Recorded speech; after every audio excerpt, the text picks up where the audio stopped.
হায় রে হায়, দুঃখে পরাণ যায়। ভাই রে ভাই, করি কি উপায়? স্বাস্থ্য হলে কি মানুষের এত এত দিন খারাপ যায়? আরে বাবা, স্বাস্থ্য তো আমি হাতে করাই করি নাই। ঈশ্বর যেমন দিয়েছে আমি তো তেমনই হয়েছি। এ কথা আমি কারে বুঝাই?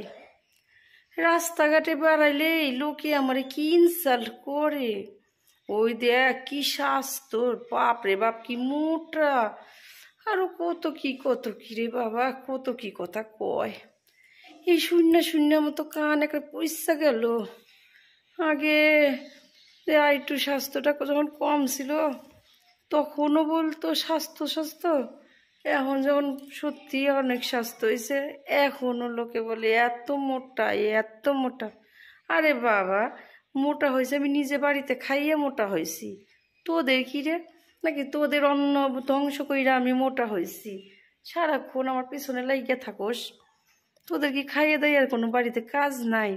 যে কে মোটা হইলো, কে রোগা হইলো, কে দেখতে খারাপ হইলো, কে দেখতে ভালো হইলো, এইসব প্রসঙ্গ নিয়ে সারাক্ষণ থাকোস। যত এত কোনে ঠান্ডা পড়ছে, মনে করলাম এখন সোয়েটার কিনি। হ্যাঁ, সোয়েটার কিনলে ঠান্ডাটা একটু কমবো। ভালোভাবে গেলাম আমি একখানা সোয়েটার কিনতে দোকানে। ও মা গো, আমারে দীক্ষা একটা কর্মচারী অজ্ঞান হয়ে ওখানেই পইরা গেল। দেখো কাণ্ড, আমি এতই মোটা, আমার দেখলে মানুষ অজ্ঞান হইয়া পইরা যায়।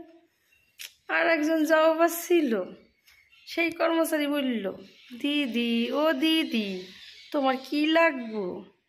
বললাম, ভাই গো এত ঠান্ডা, আমার একটু সোয়েটার দেখাও তো, আমি একটা কার্ডিগান চাই, দাও। তো আমার দিকে ঢ্যাপ ঢ্যাপ করে তাকাই থাকলো লোকটা। বলে, দিদি আপনার যা শরীর স্বাস্থ্য ওই মাপে আমাদের তো সোয়েটার নাই, অন্য দোকান দেখেন দিদি। আমি বলি, আরে বাবা তুমি একটু বের করো না, একটু দেখি, দেখা চোখটা জুড়াই যে সত্য না মিথ্যা। তো আমার কথা শুনে লোকটা তাড়াতাড়ি করে বাইর করে দিল।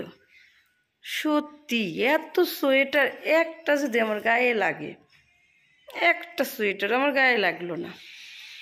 ওরা আমার ভীষণ বিরক্ত হইতেছে, আমাকে দেখতেছে আর ভীষণ বিরক্ত হইতেছে, ঘাটাঘাটি করতেছি একটু। বুঝলাম করে ভাবসাব। বলল লাস্টে, দিদি আপনি এখন বাড়ি যান, আপনার মাপের একটা সোয়েটার আমরা বানাইয়া আপনারে খবর দেবনি, তারপরে এসে নিয়ে যায় নেন। তার মানে কি, আমার জন্য একটা সোয়েটার ওরা বানাইতে বইয়েই গেছে। ওরা খুব বিরক্ত হচ্ছে ওখান থেকে আমাকে তাড়ানোর জন্য। কী করবো, চলেই আসলাম। ওমা, একটা টোটোওয়ালাকে ডাকলাম।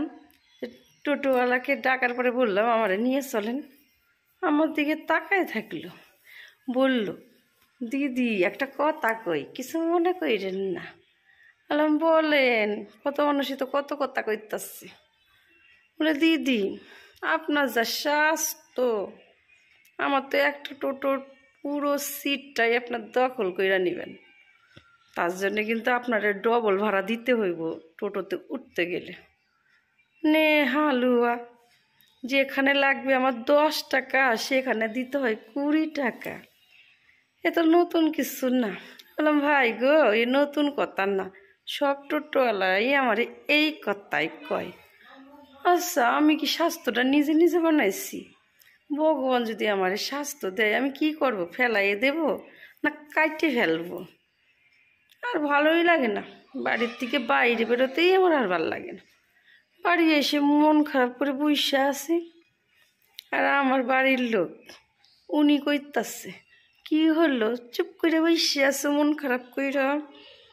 আমি বললাম, দেখো দোকানে গেলাম কার্ডিগান কিনতে, পাইলাম না। লোকগুলো কি ইনসাল্ট করলো। টোটো গাড়িতে উঠতে গেলে ও লোকগুলো আমার মোটা নিয়ে কথা শোনাই। বলে, ঠিকই তো বলেছে, ওরা তো ঠিকই বলেছে, যখন তোমারে বিয়ে করছিলাম কত সুন্দর সিমসাম ছিল, আমার অন্ন ধ্বংস কইরা কইরা মোটা হইতেছে দিনকে দিন। কবে থেকে কই খাওয়া কমাও, গপ গপ করে রাক্ষসের মতন খাচ্ছে, আর অসুরের মতন মোটা হচ্ছে। তাহলে চিন্তা করেন, বাইরের লোক তো ইনসাল্ট করেই, ঘরের লোকও ছাড়ে না। আরে বাবা, সত্যি কথা বলতে আমার থেকে আমার ঘরের লোক তো আরো বেশি খায়। কই, ও তো মোটা হইতেছে না, আর ওর চোখের সামনেই তো আমি খাই, ওর থেকে কত কম খাই, তাও তো আমি মোটা হয়ে যাইতাছি। তাহলে দোষটা কোথায় আমার, বলেন তো আপনারা, আপনারা বলেন তো এই বোনটার দোষটা কোথায়? সবাই একটু কমেন্ট বক্সে জানাই দিয়েন তো। আমার আর ভালো লাগে না, বাইরে যেতেও ইচ্ছা করে না এই মোটার জন্য। আরে বাবা, মোটা মানুষের তো মনটা খুব ভালো থাকে, মন পরিষ্কার থাকে, এইটা কি জানে কেউ? কেউ জানে না, শুধু মনে করে সুন্দর, স্লিম ফিগারই সুন্দর। এই তো কয়দিন আগে আমি আমার জন্য একটা গয়না কিনতে গেছি গয়নার দোকানে। আমারে দেখা দারোয়ান বলে, দিদি অনেক ভিড় আছে দোকানে, আপনি একটু গেটের বাইরে দাঁড়ায় থাকেন, একটু দোকানটা হালকা হোক, তারপর আপনি যাবেন। আমার কি, আমার তো একটু তাড়া আছে ভাই, আমার একটু তাড়াতাড়ি নিয়ে জিনিসটা নিয়ে আমি বাড়িতে যাব, আমার অনেক তাড়া আছে। বলে তাড়া আছে, তাহলে আইসেন কে? যেদিন নাকি আপনার কাজ কাম কম থাকে সেদিন এসে বসে থাকবেন। দেখতেছেন না কত ভিড়, বেশি কথা আমি বলতে ভালোবাসি না, দাঁড়ালে দাঁড়ান, না হলে বাড়ি যান। লোকটা তেরা কথা শুনে মাথাটা গরম হলো, কিন্তু কিছু কইলাম না, চুপ করে গেটের সামনে দাঁড়াইয়ে থাকলাম। আধ ঘন্টা হয়ে গেল, তাও বলতেছে না দিদি যান। 1 ঘন্টা হয়ে গেল, তাও দেখি কোনো কথাই কয় না। 1.5 ঘন্টা হয়ে গেল, সমানে অনবরতে লোকজন আইতাছে আর ঢুকতাছে, আইতাছে আর ভেতরে ঢুকতাছে। না পাইরে আমার খুব রাগ হইল, লোকটাকে বললাম, দাদা আর কত দেরি হইব, 2 ঘন্টা হইতে যাইতেছে। বলে দেখতেছেন তো কত ভিড়, আর একটু দাঁড়ান, আমি দেখতেছি। আবার দাঁড়াই থাকলাম। ওমা, এক ঝাঁকে 60 জন মহিলা আসলো, সিমসিমে চেহারা, সিলিম ফিগার, 60 জন আসলো, ওই একবারে 60 জনকে ঢুকাইয়ে দিল।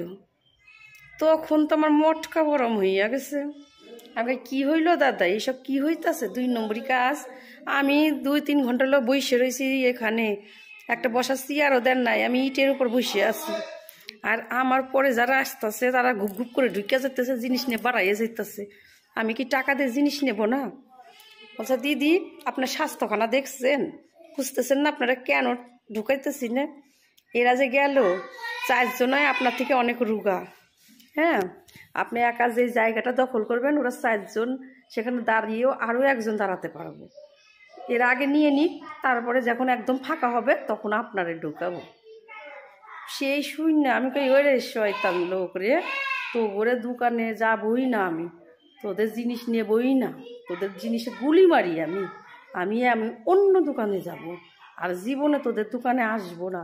কাস্টমারকে অবহেলা করা মোটা বলে, তারা তোদের মালিককে তো এই কথা আমি বলবই, আর জীবনে কাউকে আমি এই তোদের দোকানে অন্তত ঢুকতে মানা করব।